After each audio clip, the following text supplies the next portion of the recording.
আসসালামু আলাইকুম রহমতুল্লাহ। সম্মানিত দিনী ভাই বোনেরা, ঘরে চারটি জিনিস রাখলে পুরো পরিবার ধ্বংস হয়ে যাবে এবং পরিবারের মধ্যে থেকে রহমত বরকত উঠে যাবে। ঘরের মানুষগুলো তিলে তিলে একেবারে শেষ হয়ে যাবে। যদি এই চারটি জিনিস ঘরের মধ্যে থাকে, ঘরের মধ্যে রহমত আসে না, রহমতের ফেরেশতা আসে না।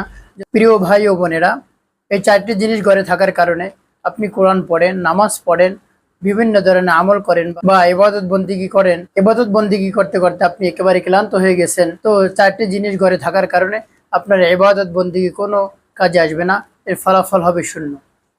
আপনার কোনো ইবাদত আল্লাহ রাব্বুল আলামিনের কাছে পৌঁছাবে না এই চারটি জিনিস থাকার কারণে। অথচ এই চারটি জিনিস যদি আপনার ঘরের মধ্যে না থাকে, তাহলে ঘরের মধ্যে রহমত আসবে, রহমতের ফেরেশতা আসবে।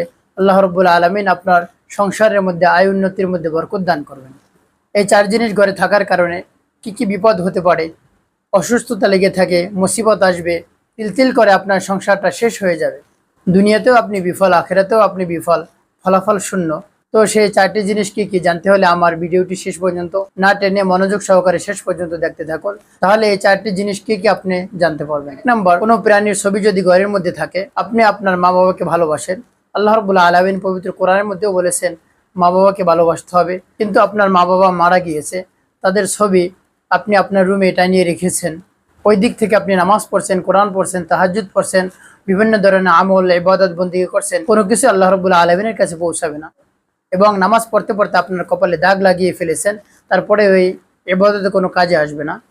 আল্লাহ রাব্বুল আলামিন বলেন, আমিলাতুন নাসিবা তাসলা নারান হামিয়া, ওই আমল আপনার মুখের উপর নিক্ষেপ করা হবে, যে আমল আপনার কোনো কাজে আসে না। তো আপনি যদি ঘরের মধ্যে জীবজন্তু বা আপনার মা বাবার ছবি বা আরও যাকে ভালোবাসেন তার ছবি যদি আপনি ঘরে রেখে নামাজ আদায় করেন, তাহলে আপনার নামাজ আল্লাহ রাব্বুল আলামিনের কাছে পৌঁছাবে না। যদি এগুলো আপনার ঘরের মধ্যে থাকে, তাহলে এখনই আপনি ফেলে দিন। বা আপনার ঘরের মধ্যে যদি ছবি থাকে, তাহলে এই ছবিগুলো আপনি পুড়িয়ে ফেলুন। এগুলো থাকলে আপনার ঘরের মধ্যে রহমতের ফেরেশতা প্রবেশ করে না। আর ঘরের মধ্যে যদি রহমতের ফেরেশতা প্রবেশ না করে, তাহলে আপনার আমলগুলোকে আল্লাহ রাব্বুল আলামিনের কাছে পৌঁছিয়ে দিবে।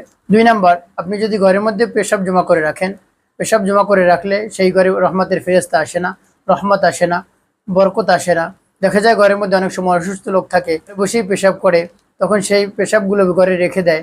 তো আপনি যত দ্রুত পারেন ওগুলো ফেলে দিবেন, না হয় ঘরের মধ্যে রহমতের ফেরেশতা সেই পেশাবের কারণে আসে না এবং ইবাদত বন্দেগী কবুল হবে না। তিন নাম্বার হলো, আপনার ঘরের মধ্যে যদি গান্তি থাকে, এগুলো হিন্দুদের মন্দির মধ্যে দেখা যায়, এটা যদি আপনার ঘরে থাকে, তাহলে আপনার ঘরে রহমতের ফেরেশতা আসে না, রহমত আসে না, বরকত আসে না, সংসারের মধ্যে অশান্তি লেগে থাকে, সংসারের মধ্যে আয় উন্নতি হয় না। চার নাম্বার, কোনো বাদ্যযন্ত্র রাখলে আপনার ইবাদত কবুল হবে না, আপনার ঘরে রহমতের ফেরেশতা আসবে না, বরকতি ফেরেশতা আসবে না, সবকিছু আপনার ঘর থেকে চলে যাবে। তখনই আপনার ঘরের মধ্যে অশান্তি আর অশান্তি লেগেই থাকবে, আপনার ঘরের মধ্যে কোনো শান্তি বিরাজ করবে না। প্রিয় ভাই ও বোনেরা, আমরা আধুনিকতার ছোঁয়ায় আমাদের বাচ্চাদেরকে বাদ্যযন্ত্র কিনে দেই, ছবি কিনে দেই, বিভিন্ন ধরনের খেলনা পুতুল কিনে দেই তাদের খেলাধুলা করার জন্য। এগুলো সম্পূর্ণভাবে নিষেধ। আপনার ঘরে যদি বাদ্যযন্ত্র থাকে, তাহলে আপনার ঘরে রহমতের ফেরেশতা আসে না, বরকতি ফেরেশতা আসে না, আপনার সংসারে অশান্তি লেগেই থাকে, আয় উন্নতির মধ্যে বরকত হয় না। এবং আপনি যত ধরনের ইবাদত করেন, কোরআন পড়েন, নামাজ পড়েন, ইবাদত বন্দেগী করেন, তাহাজ্জুদ পড়েন, কোনো ধরনের ইবাদত কবুল হবে না। অথচ আল্লাহর হাবিব সাল্লাল্লাহু আলাইহি ওয়াসাল্লাম এই দুনিয়াতে এসেছে এই বাদ্যযন্ত্রকে ধ্বংস করার জন্য, এই মূর্তিকে ধ্বংস করার জন্য।